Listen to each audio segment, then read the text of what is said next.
You're live. Hi, everybody. Thanks very much for joining us for the second of our We Treat Feet webinars. We are live, thankfully, this week, and hopefully you can see and hear me this week. I know Damian totally sabotaged me last week, but we're joined by Damian and Marie tonight, and we're going to just discuss 4 topics. Tonight, we're going to cover costs and why the costs of running your private practice will increase after COVID-19, fees and how to pass those costs on to your patients without losing too many of them, staff, why every member of staff should and could generate an income, and diversification and how you can generate second revenue streams. So I know your time is precious, so I'm really grateful for you turning up tonight. And Damian, I'm reliably informed that BBC4 have a life model live painting class on, so I'm not sure if that's going to conflict with too many of your fans. But no, I was going to do the live model, but I decided to join us on the webinar. They didn't have a screen wide enough, Damian. Exactly. It's an interactive session, so please don't hold back anybody taking part. If you have a comment or something that you want to add or thoughts, please put them in the chat box. We'll answer as many questions as we can, and we'll address as many comments as we can. You'll also receive a short email after this with any tools or any links that we've talked about tonight for you to use. But if there's anything we can't get to during the webinar, we'll endeavour to try and follow up afterwards. But finally, wait around until the end. I know that Damian has some news to share with us, and we're all keen to hear that. So he'll share that with us before the end of the session tonight. So Damian's going to take us and speak to us about the cost implications of COVID-19. Thank you very much, Ciaran. It's nice to be able to share the webinar with you this week, and also thank you very much for all of you that are joining us. We hope that this is going to be, an interesting hour, and that we can take a lot from it for all of us, including Ciaran and myself. So I'm going to start with the reality that is the cost that we are now going to incur. It's cost that we've always incurred, but the reality of the cost that we're going to incur. Now, this may almost sound a little bit doom and gloom. So I can promise you that only one of the first 4 topics are going to be slightly doom and gloom, but that's the reason that we're here. And hopefully then topics 2, 3, and 4 will be the light at the end of the tunnel. So I'm going to just quickly recap on last week's webinar, a little bit of background on that. So we talked about PPE. It was mainly the thing that we were talking about with regards to PPE. So my role is to talk to you initially about costs. So I think everybody that's on this webinar at the moment realizes the cost of PPE has gone through the roof, and I'm afraid to say that it's going to continue to do so, because first and foremost, it is a real cost, because now, if never before, you have to work with PPE. If you were lapsed with your PPE before, or you had certain reasons why you didn't use PPE, now you don't have a choice. You have to use PPE. It isn't only to protect yourself, that you have to protect your patients that are coming into your clinics. So PPE is a cost, a real cost that we now have to bear. Now, we all watch the news. We know that there is a global shortage of PPE. It's not just happening in the UK, it is a global shortage, and this has a huge impact on supply and demand. Like anything in this world, when the demand outstrips the supply, so the cost goes up. So it's demand has the higher lever, as you can see in my arm wrestle here. So demand is winning the race at the moment. When supply can pull back on that demand, so the costs of PPE will come down. But this is going to take a good while to get supply and demand in an equilibrium, that we can have more affordable PPE. So PPE is a certain cost implication of running our practices, and something that we need to bear. Moving on to that is something that I also touched upon previously, which was consumables, equipment, and services. All of us that are in the foot care business, if you like, a lot of the consumables and the equipment that we use are imported. And if they aren't imported in whole, they are imported in part. So I'll give you an example of that. You may find that your cream may be manufactured in the UK, but you might find that the bottles that they're put in are imported. You might find that your autoclave is manufactured in the UK, but certain electronics come in from other countries that are imported. So even if the products seem to be manufactured in the UK, it could be the part of that product or maybe the tooling or the manufacturing gets made elsewhere. So a huge part of the products, consumables and equipment that we use are imported, and there is a huge disruption in transportation. We've seen what's happening to the commercial airlines. Obviously, that's putting an impact on the transportation, air transportation. So air freight is becoming extremely expensive. Generally 4 times the cost of bringing it in by air. Air freight at the moment is being used quite extensively because we need to get the speed of products, especially PPE, into the UK. It's the quickest way of getting it in, but obviously it's bearing the largest cost. Sea freight is what we're used to when we're paying for consumables, equipment, but sea freight is slow. So for instance, a lot of stuff comes from China to the UK on average is 6 weeks. So there is a huge implication. We either need it fast, so we've got to pay more. If we're prepared to wait, we may not have the consumables and equipment in our practices when we need them. So there is an increased cost to the supply chain to getting consumables, equipment, and also services. So you've got to think of other services such as waste management, which obviously I've got a background in waste management.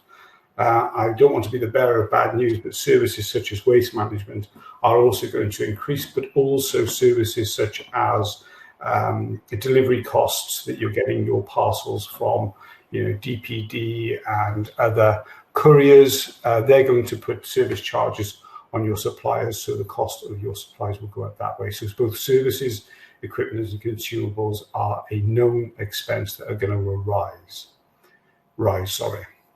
So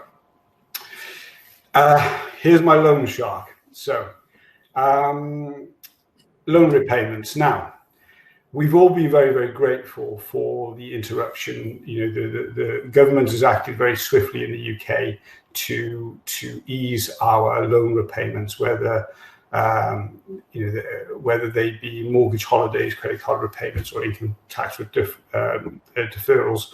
The government has also encouraged businesses to take things like business interruption loans and bounce back loans. Now, this has helped a lot of us, including myself, enormously at the moment, but it's easy to get complacent with regards to the fact that these will need to be repaid. Now, I know that you are all aware that you need to pay these back, but my fear is that a lot of these loans, especially those that have got holiday periods in them, are all going to come crashing down on us at the same time.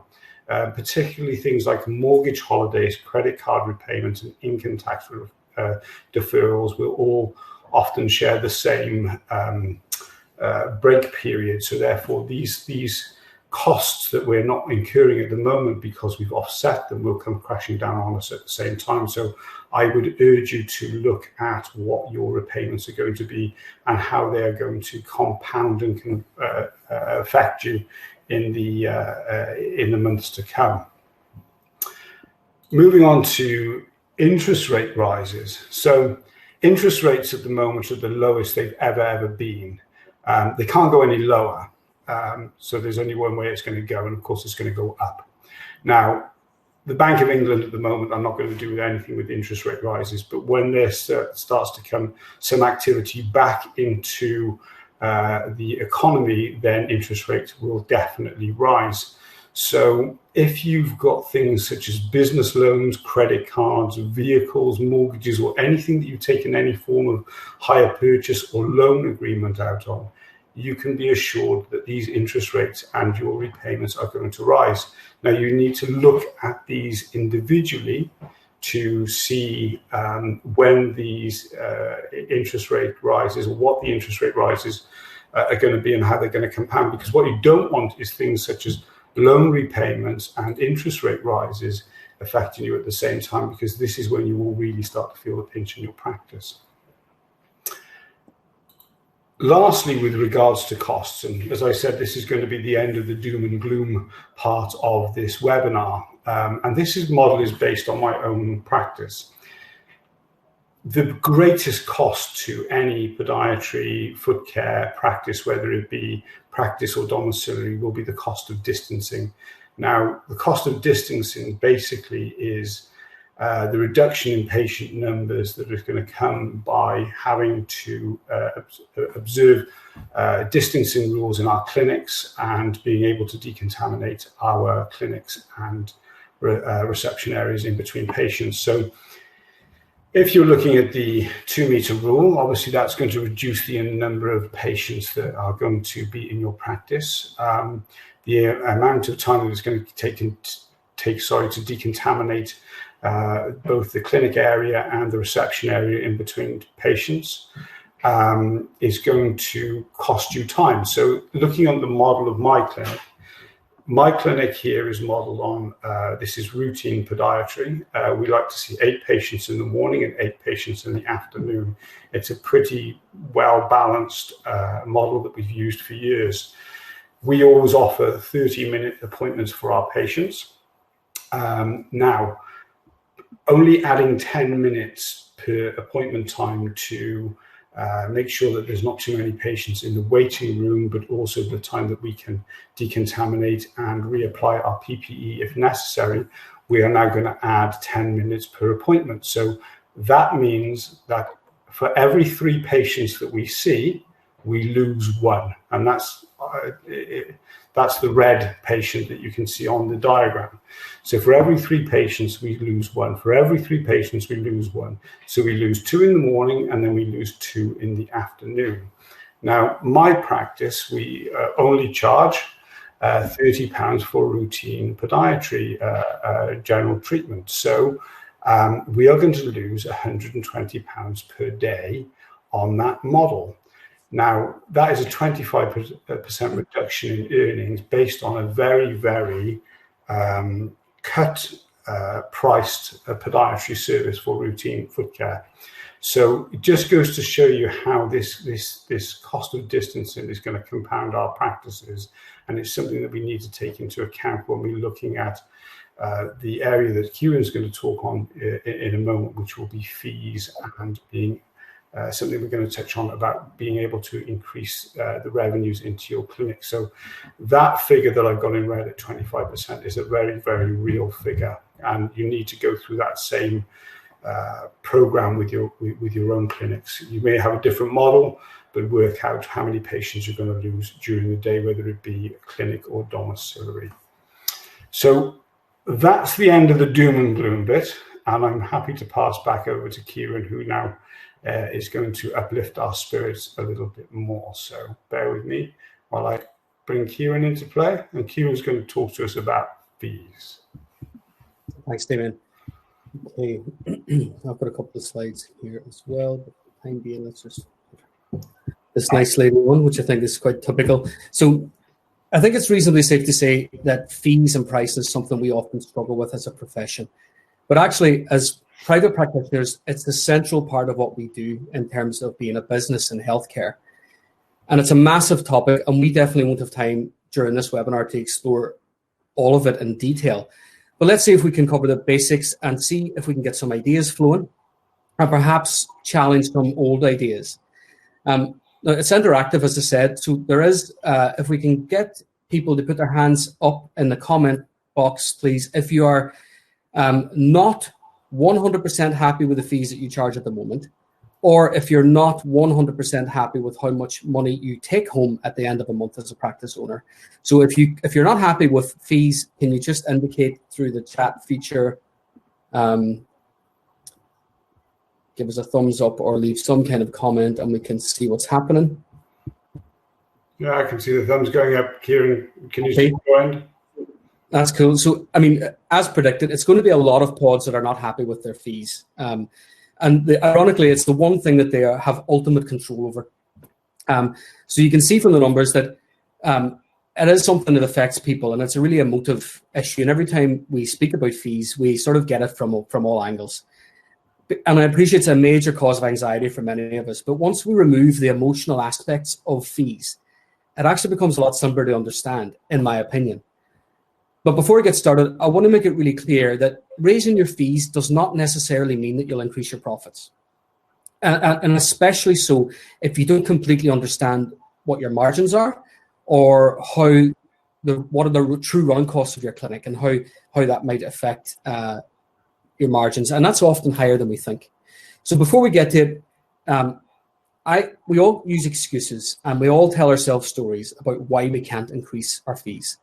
So I thought it would be a really time-saving idea that if I said all the excuses first, we wouldn't then have to clog up the chat box with all these excuses. But things that people will say all the time to enable themselves not to put up their fees are things like, my patients can't afford it, I'm in the wrong part of the country, this isn't London, I'm in the north of England, Ireland, Scotland, or Wales, people around here can't afford that, I don't have that kind of practice, and so on and so on and so on. And these are just stories that we tell ourselves to let us get off the hook so we don't have to go through an uncomfortable experience of having to revise our prices and then having that awkward scenario with our patients. So also when people tell me that they can't afford to put up their prices because they'll lose too many patients, I really would urge them and say that you can't afford not to revise your prices, particularly what we're facing at the moment and what we're about to go through with increased running costs. So it's more vital than ever that we have these conversations. But the same problems come up time and time again when podiatrists talk about fees and fee increases. Podiatrists will often feel that they need to provide notice, in some cases 3 months or so to their patients, or more than 3 months of the impending price revisions. And in some way they feel that they need to have the consent of their patients for fear of losing them. I don't want people to think that's not going to be the case. You may lose some patients, but we'll talk about that later on.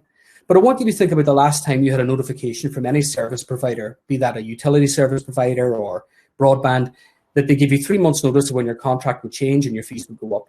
Now, it can happen, granted, but it's very rare for that to happen.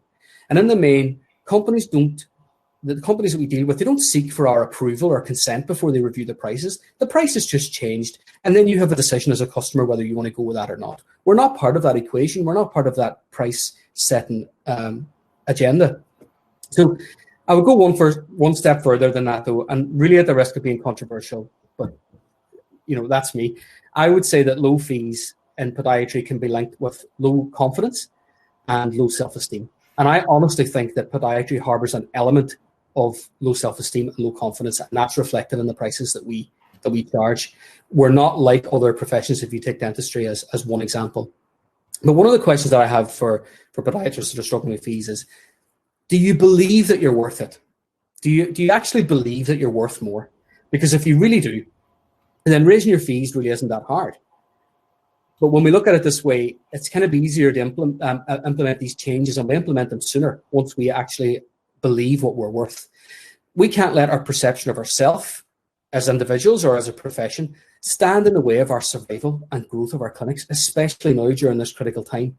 So there will never be a better opportunity to hit a reset button in our clinics than what we have at the moment. Without a doubt, there's so much turmoil and so much change going on at the moment. It's not about being opportunistic or profiteering. It's about taking a chance to step back and say, is this really working for me? And is the model I have at the moment going to be the model that will see me through the next period of turmoil? So this is a chance for everything that annoys you about your clinic, ranging from fees, systems, team, staff problems. Now is the time for all of that to be put under review, and for us to take control of our businesses and not simply replicate what the next clinic down the road is doing. Because I think for too long in podiatry, there's been a culture of mimicking and replication of old models that maybe at one time would have worked really well. But I'm afraid in this day and age of high demand, immediate sort of expectation for high quality services, in the age of the internet and a Google review sort of age, we've never been under more pressure to perform to our patients. So in order to respond to those pressures, I think first of all we have to assess and appreciate our own worth, and then we can really appreciate our own value and the differences we make to our patients' lives, which, let's face it, is phenomenal in some cases. So I mean, if we really believe it, then the price setting process is actually simple. But before we start just plucking numbers from thin air, there'll be people on this webinar tonight probably have already thought about, put my price up by £1, or I'm going to go for £2. And I would really suggest that not only will £1 or £2 increases cover the cost of your PPE, because it really won't make up for the loss of volume that you can expect to see and the loss of your average revenues. So if you're already too low in the first instance, £1 or £2 on top of that is not going to make the differences that we will need to make to get ourselves through this and to come out on top and continue to grow.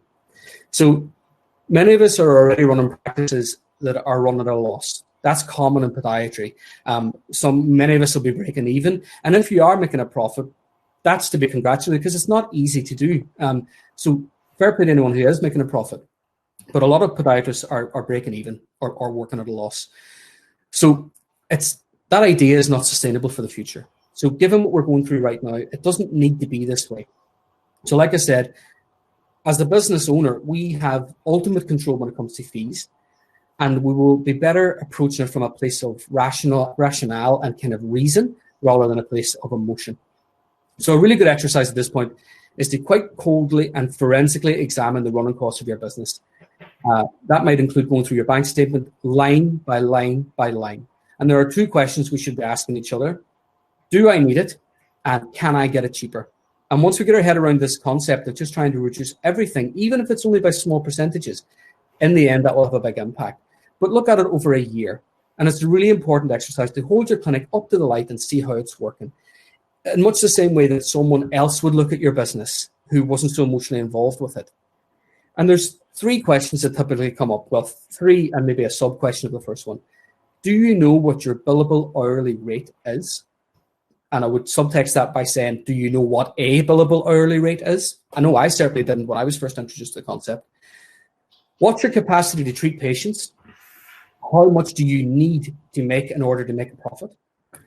And finally, do you have a real understanding of your overheads and running costs?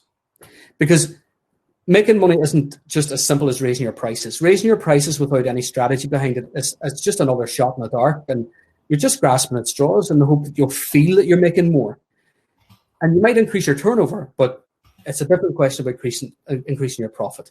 So I've got another slide for you, and I want to show you just a very, very basic, I don't mean to patronize anybody who knows how to do this, but if you have never seen this before, it's just a very basic concept of how we can figure out what our capacity is. Let's have a look. Here we go. So let's say, for example, can you see that okay, Damian? Yep. Let's say, for example, we have 100 patients. I picked 100 patients because it's an easy number for people to relate to, and they can scale it up in comparison to their own practices, okay? Now, for the purpose of the example, say our average revenue is £50. So we've got 100 patients, each being charged £50, so we know immediately that's £5,000 revenue, okay? So given that we know that a lot of podiatry practices will operate at a 5 to 10% margin, by those calculations, by the time we finish the appointment and paid for all of the overheads, whether that's staffing costs, rent, rates, insurances, subscriptions, professional fees, we are left with £5 on average if you're working at that kind of margin. Now, the question is, do you not think that you're really worth more than that? I know I certainly value podiatry at more than that, but a lot of us are not really keeping much more than that at the end of a practice. Now, the thing is, if we don't amend it, you can keep going through your entire career trying to make a profit from that kind of margin, but you'll either get bored trying to do that, or you'll become disillusioned and think that you are in the wrong career and that you're not making any progress. But let's say, for example, we increased that example to £60. So say we had still had the same, and we're now charging £60 for the appointment, whatever it might be, right? But just for an example. So people will say, well, you know, I will lose patience over that. But here's an example of how you can afford, not essentially afford, you don't want to lose any patience, but how you can comfortably manipulate those numbers to see less people, but actually make the same amount of money. So we've got our 60 patients. We now divide that by our old revenue, and that gives us a number of 83. So that means that we can see 17 less patients to still make the same amount of money. Now, what you do with that time is up to you. You can either fill those slots that you've created, those 17 appointment slots for people that are willing to pay £60 and do value you for your true value, what you're worth. You can create a day off for yourself, or you can create time where you can do these kind of exercises. And instead of treating patients 24 hours a day, 7 days a week, 365 days a year, you can create some space within your diary to look at these calculations and kind of plot forward and start analyzing where you really are in your business. So like I said before, you can see how actually technically you can afford to lose some patients, but without losing any revenue. But I would suggest that the vast, vast majority of you won't lose any patients at all. If you do lose some patients, I can tell you now that they're not going to be the patients that you enjoy seeing or the ones that truly value what you do for them. So in a way, it's almost better to let them go and make room for people who do value what you do. And that's a far stronger relationship based on the true value rather than only because you were cheap. Because the patient who wants cheap will never be loyal to you in the long run.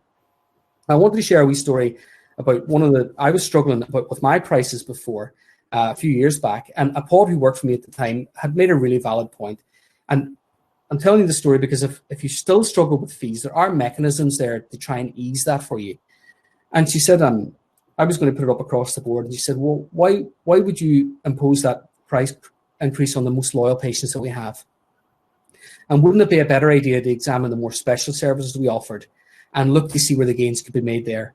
So we were undercharging for all the specialist services that we were providing at the time. And instead of increasing it across the board, we then focused on those specialist services. So things like surgery, biomechanic appointments, shockwave, and things like that. So we revised those prices. So that was maybe an easier way, or maybe it's more of a staggered way to introduce a pricing strategy. And reward and loyalty is one way that people can help sort of navigate these. If you're really, really struggling and find it hard to do, you can reward the loyalty. So if you've recently revised your fees, for example, and you've realized that you're still not high enough or you're still not where you need to be, or let's say, for example, you had a price increase just before COVID and you're really struggling to justify another price increase. So there are ways and mechanisms you could do it. One way you could do that is reassure the patients who have always been loyal, and they come every 6 weeks, and they provide you with that revenue every 6 weeks. You can reward that. Say, for example, if you get the patients in a treatment bundle or a care plan, that makes sense. So that they know that their prices are secure for the next 12 months, for example, but you can depend on their revenue. So there's maybe a seal a deal for monthly payments or advance payments, and that can kind of make it easier for people, especially if you're struggling with the people that are most loyal to you. Now, there's technicalities around that probably need to be ironed out. It's just an idea. But if you can be inventive, you can stage or stagger price increases if you're really wrestling with it. Although for me, drawing a line in the sand is much clearer. Now, hopefully, if you've done that exercise and you've started to get a better idea of your numbers and get a better handle on your capacity and your margins and your overheads, you'll have a much clearer idea about what you want to change and how much you want to charge. But the doubt will still be strong in you. So on that Monday morning when you want to change your prices, you'll feel sick. You really have struggled to pull that lever and make those changes. Be brave. You know that you have to do it. We all have to do it if we want to survive. But don't think about increments of £1 or £2. Think about more radical changes than that. It's also worth remembering that while I always explain why we're having a price change, I never try and justify it. If you're having an increase in your fees, charging more for the same old thing isn't right either. So think about ways that you can demonstrate how you're worth more. So if you're going to charge more, well, prove that you're worth it. I'm quoting Lorcan O'Donnell. If anybody's familiar with Lorcan, this is one of the sort of central messages that he gives out, that you're being a brilliant podiatrist or having really good clinical skills isn't enough. People don't care. They want to know if you can solve a problem, but they're also coming along for an experience. So take the patient through an experience and think about what you're giving them. Think about ways that you can deliver more value or more perceived value, and things that you can add anything that bolsters your difference from anyone else locally. This could range from, I don't know, welcome packs, treatment packages, credit terms, payment plans, offering services that aren't available anywhere else, late night opening, weekend clinics, hospitality, tea, coffee, fresh magazines, comfortable waiting room that feels zen, free gifts. Take the patient on a complete experience, on one that starts before they even come and see you. So when they first make that appointment, you reach out to them and reassure them that they've made the right choice. And also I would say that follow up. Call those patients. It doesn't cost any money to make a few phone calls, but the massive return on that time invested in it, because they believe that you really care about them and you really wanted to know how they were after their appointment. So all of these things are valuable and they're all worth a higher fee There's a whole range of things that you could do to show why you are worth more. Once you've assessed the financial health of your business, don't stop doing it. Now that you think that you've set the ship in the right direction to go that way forever, block out time in your diary in 3 months, 6 months, and 12 months, and do it again. And that'll allow you to make the small, minor adjustments to keep you on course. Every big business will do this. So if you want to continue to grow and survive in the long term, then we should do it too. Once you get your head around the basics and the rationale and the sort of appropriate structures, then we can start to drill down a wee bit more. And you'll soon see that small changes will result in big impacts on the business. One of the ways to do that is by looking at compounding, and it's a really, really powerful driver to increase your profits in your business. Now, if you've never ever explored the effect of compounding, for example, it can have a massive impact on the sustainability and growth. It's a perfect example over small increments of 5 or 10% across the board, like 5% increase in your leads or inquiries, 5% increase in your average sale, 5% on rebooking rate, and a decrease of your cost of your overheads by 10%, you can really start to leverage profitability. And because it's change on change on change, the increase is on a percentage impact. So the overall effect on the profit is phenomenal over time. So like I said at the beginning, we really don't have time to go into things like compounding in this episode. Maybe we'll dedicate an entire webinar to it. But finally, I want to give you a wee look at this spreadsheet. I know that when you look at it, some of the projections, let's call them, they're very ambitious. I don't want you to get caught up in that. Well, all I'm trying to show you is when you increase the fee and increase the volume, that there's a direct correlation between, real growth in that. So don't get too carried away by some of the numbers on it. It's just an example. But having a look and sort of appreciation for that change that's possible. When you look at the numbers on the far right of that sheet, some of them actually don't seem all that far away from what's possible. Now, we maybe never achieve it, but we should sort of aim high, and you'll see how you can titrate that growth across by increasing the volume and increasing the fees. So, Damian, I know that you were going to take us through the diversification. So we'll talk a wee bit more about that afterwards. But just for the time being, when we talk about staff, is there any questions on anything that we've mentioned so far? No, I'm just going. I know it's difficult for you to read all the comments that are coming down. I think there's a lot of people who are very much in agreement. Obviously, have been thinking about their fees. I've been reading it as you've been speaking. A lot of people are looking to increase their fees, and we're all sort of following suit and touching upon one or two things that people have mentioned. I'm picking up on Teresa, who said that it would be good if we all did that, and I think that's certainly one of the things that we've got to think about is that we need to be looking at this collectively. This isn't just individually. If we looked at it collectively, then it's going to make this job a lot easier for all of us. And I think that's really what this whole community spirit amongst foot health, foot care, podiatry practitioners is all about. So certainly a lot of people in sync with what you're saying there, Ciaran. I think I'll apologize. I realize I speak so fast that people might struggle sometimes to keep up with me, but I'll try and slow down. If anyone's struggling with what I've talked about in terms of how would I work that out, I don't know how I would do that. I don't know what those calculations are. We'll make available for you this tool afterwards. It's a break-even calculator, and you can punch in your own figures. These are just example figures. You can have a look at that, and that'll help you determine. Sorry, I just put a thing down on the bottom here that if you want to have Ciaran's break-even calculator, it's a spreadsheet that does the calculations for you. If you click on request and then put your email address in there, we'll email that to you directly. Sorry, Ciaran. No worries, that's cool. So I think the next thing we wanted to go through was staff then. Why every member of staff could and should generate an income. So like I said about revising fees, I think it's also time that we need to align our teams and our team members to ensure that we're all on the same page. So it's really, really vital. There's so much change going on at the moment that if we can just take the time before we go back to think about the way we want things to be and get our team members aligned with that.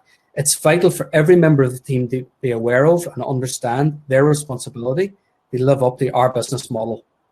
So if your model already doesn't include things like cross-selling, upselling, reselling, rebooking, this is something that you can look at now as part of your diversification strategy, which Damien will touch on shortly, before we officially return to work, which I understand will be different for each of us given the announcements in the past few days. If you're anything like me, I don't know where I'm supposed to be, where I should be at work or not. But every member of your team has to sort of a role to contribute in the gain of the business like never before. So it's all hands to the pump at this stage. We have to do everything we can to try and maximize our productivity through our businesses. And it's times like this when we really need our teams to step up to the plate, because it's unlikely to happen spontaneously. That's why we need to spend some time to align them and make sure that they're on board with the plan. So when I say every member of the team, I think we're always pre-programmed to think about podiatrists or associates. Don't forget about admin staff and front of house staff, because their role as the face of your clinic is so important. And if you train them properly, you can rely on them to sell products on your behalf and services on your behalf, be that over the phone or at the reception desk. Now, if you don't already monitor and check rebooking and review figures, now is a good time to start doing that. So have a look and see how many patients are rebooking. Are they rebooking by themselves? Are we rebooking them before they leave the clinic? But consider assessing how productive your staff currently are as well. Have a look at their utilization rates, whether that's looking at their room occupancy or the chair occupancy, and identify any areas for improvement. For every hour that your pod occupies that room, including yourself if you're working single-handedly, what's your productivity average? How can we improve it? Can we funnel more volume? Can we funnel more patients to the chair by using marketing levers to drive more patients? Or does that pod need to work more efficiently to enable them to increase their patient numbers? So are they taking an hour to treat a patient, or can we trim that down? Are we spending too much time doing basic meal care when we could really refine that? So unless you're measuring these metrics, you won't know. So you won't be able to change them. So looking at these metrics will really help you implement those changes. But also examine your model. Are we relying on revenues from appointments by themselves, or are your team maximizing on treatment plus product, for example? And is this the normal, or is this still the exception to the rule? Because treatment plus product is the fastest way to increase your average sales per appointment. So to put that into context, anybody, I've spoken to pods before and they don't think that selling products is an advantage to their practice. They just don't see how that will benefit them. In our own practice, we sold somewhere in the region of £30,000 worth of products last year. That's some practices will only do £30,000 if they're smaller practices, but it's definitely not something to be sniffed at. It's definitely worth pursuing, finding the right products, giving them to the right patients at the right time, and maximizing on that potential. Some of you might be making even more than that from products, and fair play to you. I know it's not easy, but anything that can be gained in a over and above your appointment fee has to be taken. We have to take these opportunities. The other thing you can do is the implementation of systems and establish protocols that will really help you make this a reality in your clinic. Another example I could give is fungal treatments. In our clinic, we have a really clear established protocol for fungal skin and nail conditions. We always provide the same 3 or 4 products in cases of fungal infection as part of what we understand to be the most aggressive and effective way that we can treat their problems. The monetary value from the fungal packs can range for about £30, but added to the treatment fee, £50, we've now increased the average sale per fungal appointment to £85. That's £85 for every fungal presentation at its minimum, and it goes higher than that depending on the other potential outcomes that we might have when we review them later on. So if you're not selling products at the moment and you're selling a very small number of products, then you could think about ways, or you might think, I really think you're missing out on something. And if you've ever heard yourself telling a patient to get something from a chemist, get it done in Asda, they sell it down there, or ask a GP for something, I'm sorry to say, I think you're missing a trick. So having your whole team on board with these concepts is absolutely critical. And finally, as I mentioned before, the review and rebooking rates are essential for securing the future revenue of your practice. So every member of your team needs to know how to execute their responsibility to rebook their own patients for routine care at the appropriate timescales before they leave the clinic, whenever possible. There's always patients who won't rebook, that's fine, but whenever we can, we should rebook them. It's not up to the receptionist to dictate when a patient is seen, nor, in my opinion, is it up to the patient to decide when they are seen again. We're the healthcare professional. We should be advising them at what intervals we need to see them to help keep them in comfort. By allowing the patients to leave the clinic, you're given to give you a ring whenever whenever they feel that they need you, you're relinquishing responsibility for filling your clinical diary and placing it in the hands of your patient. By us taking control of our own diary and plotting that ahead, we can tell what we've got coming in 6, 12, or 6 months' time. We know what our revenues are likely to be. Monitor your own and your team's rebooking rates. You'll be able to extract this data through a number of podiatry software platforms. I use Clinical. I know there's PPS, PracticePal, whatever it is. You should be able to look and see how many patients were seen but did not rebook, and then you can reverse calculate that to get your rebooking rate. But even in its most basic principles, you could use a rebooking slip and then count how many slips you have left at the end of the week, minus subtract that from the amount of patients you saw, and that'll give you a very basic idea of your ratio of rebooking. But the overarching message in both the things that I've talked about tonight is they all pivot around the need to understand the numbers behind what we do, whether that's patient numbers, overheads, expenditure, income, and margins. But gaining control of the numbers is the first steps that you'll take in terms of growing your practice or helping us survive the crisis of COVID-19. So hopefully there's been something in that. A lot of you might already identify or already be doing that. Just awesome, that's brilliant.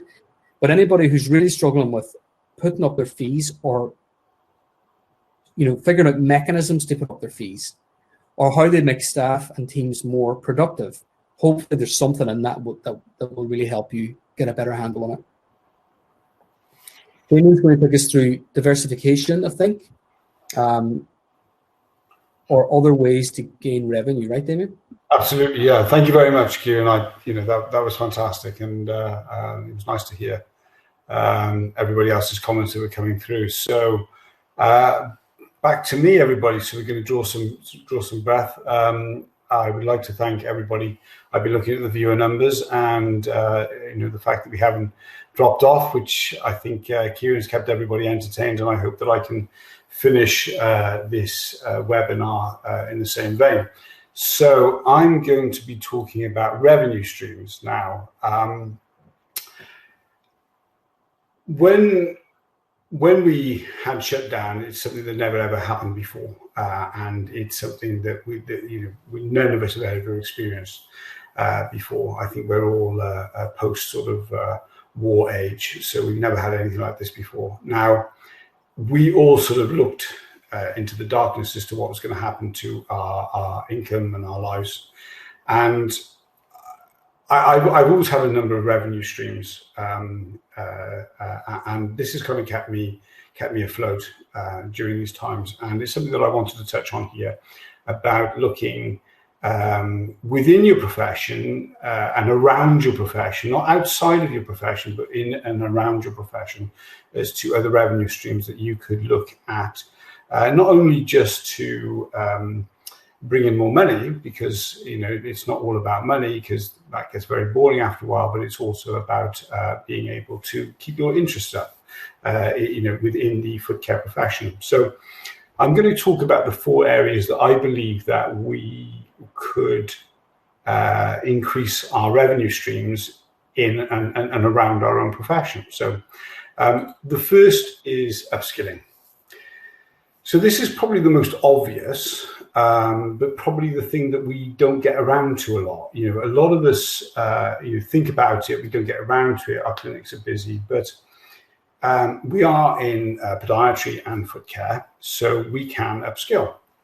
So therefore, what we could upskill in could increase the revenue. Now, the conversation that I was having with Ciaran ahead of this webinar is, it is very difficult to be able to put up your standard rate of fees with your patients. Now, looking at the model that I touched upon earlier, where I'm losing 1 patient in every 3, so I see 3, I lose a patient, I would need to put up my cost from £30 a patient to £40 a patient. Now, that's a huge increase, and it's a difficult thing to be able to do with our patients. So therefore, I've taken the decision that I'm not going to put my prices up by £10, even though by doing so I'm going to be losing £5 per patient.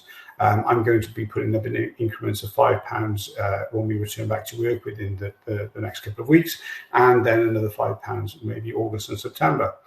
But one of the light bulb moments that Ciaran shone on my practice was that it is a very difficult thing to do when you're coming to routine appointments, but it's not a very difficult thing to do when you come to specialist appointments. Now, if you specialize in areas such as cosmetic foot care, reflexology, biomechanics, rehabilitation, mobilization, manipulation, things like verruca needling, Swift, if you've invested in Swift, injection therapy, shockwave, ultrasound, and maybe a plethora of other interventions that I've not even listed there. These are not so price adverse. Patients don't really know and can't compare like for like. If you go to a practice where you're having somebody that's going to take you through biomechanics and rehabilitation, or maybe they're going to take you through mobilization and shockwave, or maybe they're going to diagnose the problem with ultrasound and refer you on for surgery, or maybe the huge market that is cosmetic foot care, or alternative markets like reflexologies.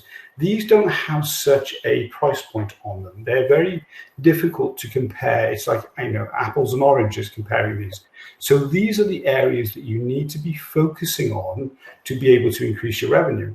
So for instance, if your biomechanical assessment used to be £75, the amount of people that have had that discussion around your treatment, and you increased it to £120, therefore you've been able to manage that price increase in that niche area, but you're not disengaging your regular patients. So you can have that conversation with your patients whereby you are increasing the routine, which they can compare like for like, to something that they can't compare like for like.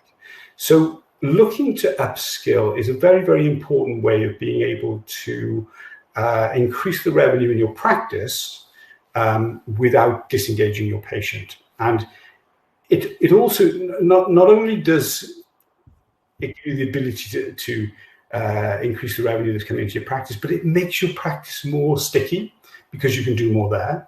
It makes your job more interesting because your day is not just routine foot care. There's a lot of elements to it, and being able to upskill just increases knowledge and makes your day far more enjoyable. But ultimately, if you're looking to increase, for instance, if you look at the model that I put down earlier, which was me losing £120 per day on routine foot care.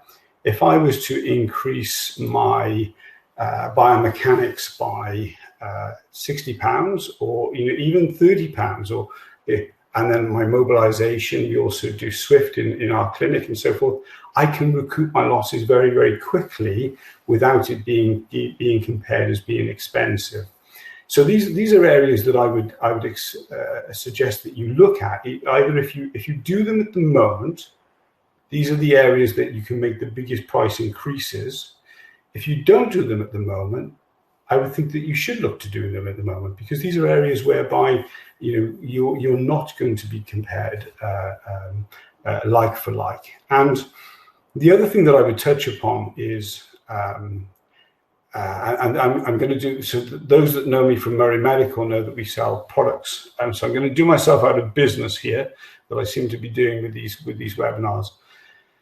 But if you look at things like the bounce back run, so you might think, well, I'm not going to invest in Swift, and I'm not going to invest in shockwave or ultrasound, or I'm not going to go on a £400 biomechanics or a £300 cosmetic foot care course.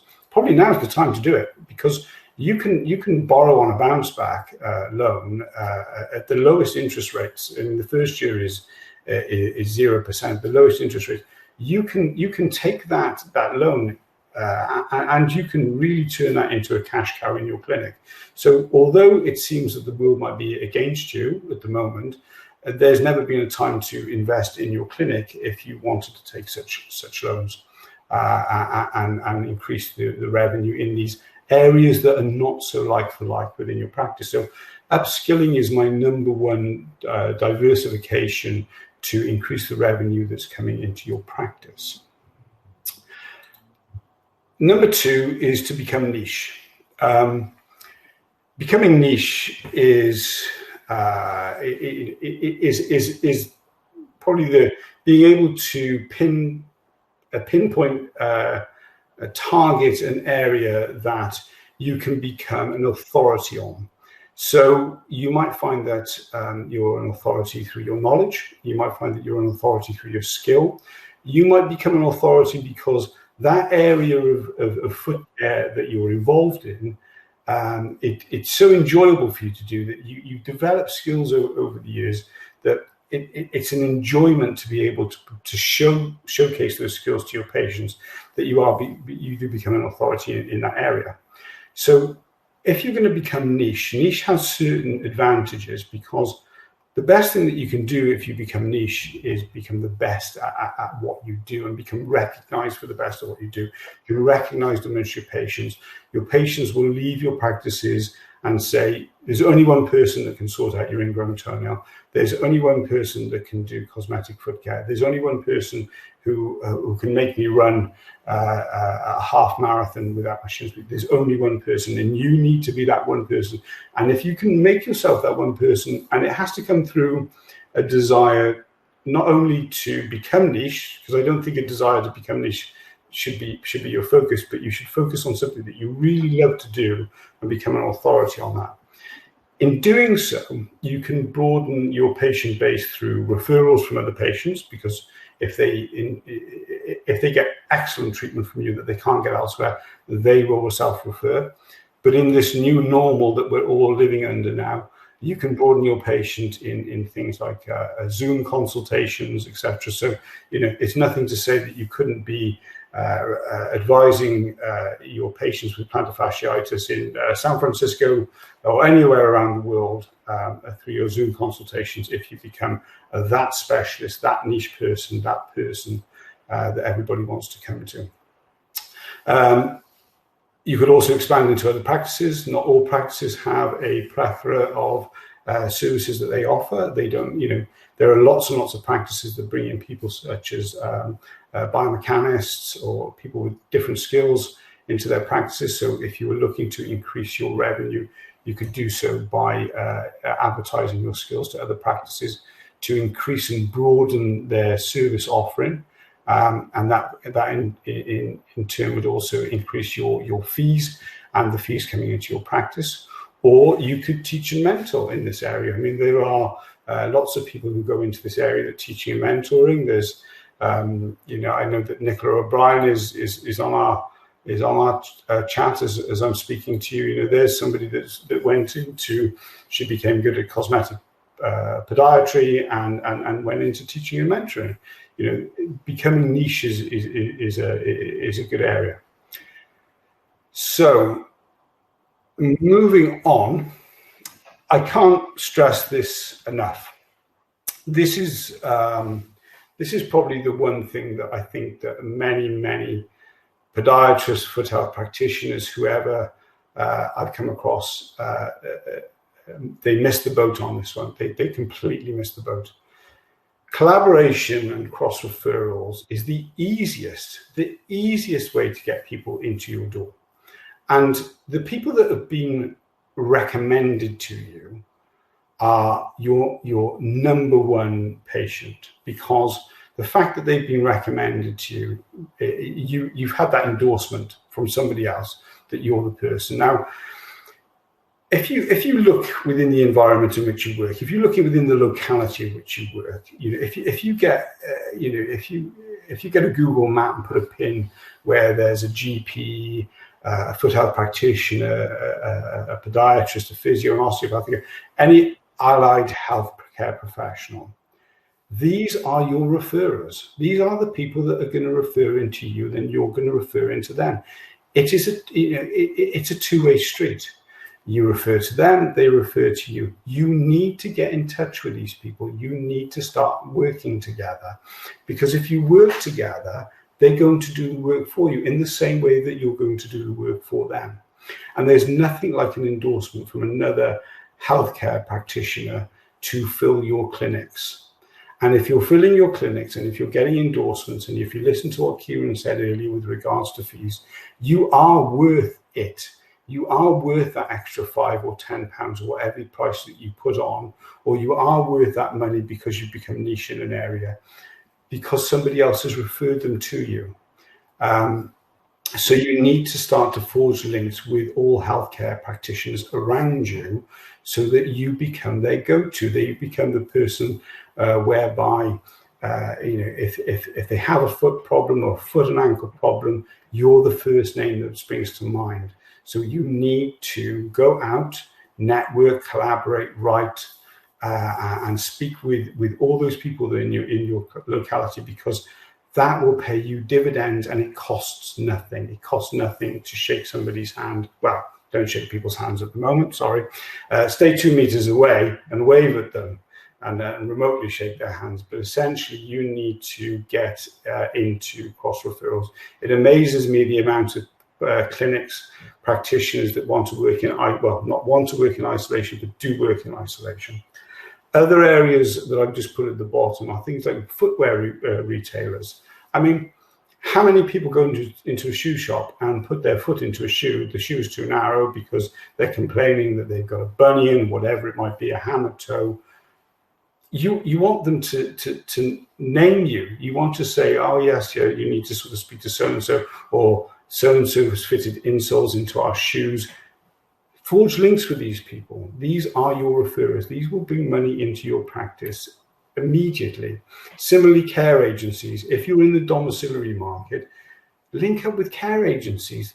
There's hundreds of care agencies in the UK. Have you knocked on their door? Why haven't you knocked on their door? Why haven't you knocked on their door? I bet many of you never knocked on their door. Knock on their door. They're seeing your customers. They're seeing your clients. Why have you missed that opportunity? Go and get that opportunity now.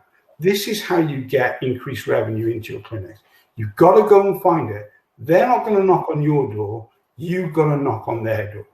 But I tell you something now, the more doors you knock on, the money that will stream into your practice through cross referrals. And as I said, people that refer into you, I've given you that endorsement. So I feel like I've got all dictatorial on you. So I'm going to finish this part of the webinar on a word that I've created called DIVERSIFY. Now, I've created my own word called DIVERSIFY because I couldn't find a word that meant what I wanted to mean, if that makes any sense. So this is something that I've done. DIVERSIFY, which is a made-up word, is basically to be able to diversify, but within your own profession, but outside of foot care. So what I mean by that is that we're looking at products and services that coexist around running your practice, whether it be domiciliary or whether it be running your practice. So for instance, your practice, no matter how big or small your practice is, it doesn't work in isolation. You just don't go and treat people's feet and walk away again. You do require an accountant. You do require human resources. You have had to employ somebody in IT or web design. You may have to take business advice. You may open up your clinics for an interior designer. You may be that next product or innovator. You may be strong in practice management. You may be strong in sales and marketing. And these are all areas. And you can see people like myself that pop up. So for instance, my area was clinical waste management. I started with clinical waste management, tailor-made for podiatrists 10 years ago. Nothing to do with my day-to-day work, but it had everything to do with my day-to-day work because I was dealing with podiatrists. I was communicating with corporate bodies to tell them what podiatrists needed in their waste disposal. So I kept it, I diversified it, I kept it core. I'm still speaking to my same customers today that I started with 10 years ago. I didn't diversify in a completely different area.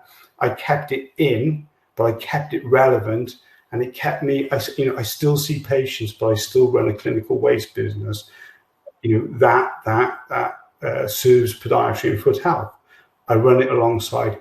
It's a revenue stream that comes into my, into my businesses. So Inversifying, it's not for everybody, but for the couple of hundred people that are on our webinar right now, it may be for one or two of you. So that brings me to the end of this session, this webinar. You can see Ciaran grinning at me. So I hope there's quite a lot on here. You'll all get a... Why is Ciaran laughing? The boss of me. Okay, so this brings us to the end, and I would like to say to you before you all go, we've got a bit of news. Thank you very much. We're flattered by the amount of people that have tuned into our webinar. For those that we may have gone through it a little bit quickly because we were conscious of your time, you will get an email at the end of this where you're able to watch it again. You can fast forward, the boring bits and get to the relevant bits if need be. There's also links to be able to get a hold of Ciaran and I. And what we'll try and do is to do a little bit of housekeeping every Tuesday when we run our webinars. So our webinars will run every Tuesday at 8 o'clock, which brings me on to our exciting news that next Tuesday we have a very special guest, Mr. Tyson Franklin. So for those that know Tyson, obviously, I don't need to explain anymore. For those of you that don't know Tyson, you may have heard of him through the Podiatry Legends podcast. You may have read his books that it's no secret there's money in podiatry, and it's no secret there's money in small businesses. We felt, Ciaran and myself, that we hopefully have given you a little bit of information with regards to PPE and the toolbox, but we've also given you a little bit of information about costs and pricing. But we've got to market ourselves. We've got to get back out into the marketplace. Now, Ciaran and I are not marketing specialists, so we thought we'd put it to the person that is the marketing specialist. So Tyson's going to be joining us. Tyson lives in Australia and has a huge following around the globe. And he's going to give us some insights with regards to marketing in the foot care business. So he is going to be our special guest next Tuesday, same time, 8 o'clock. We will send out a link tomorrow where you can sign up to the next webinar. We hope to see you there. It should be a very, very entertaining episode of the We Treat Feet webinar. So on that note, I'd like to say good night to you all. I'm sure Ciaran would like to say the same.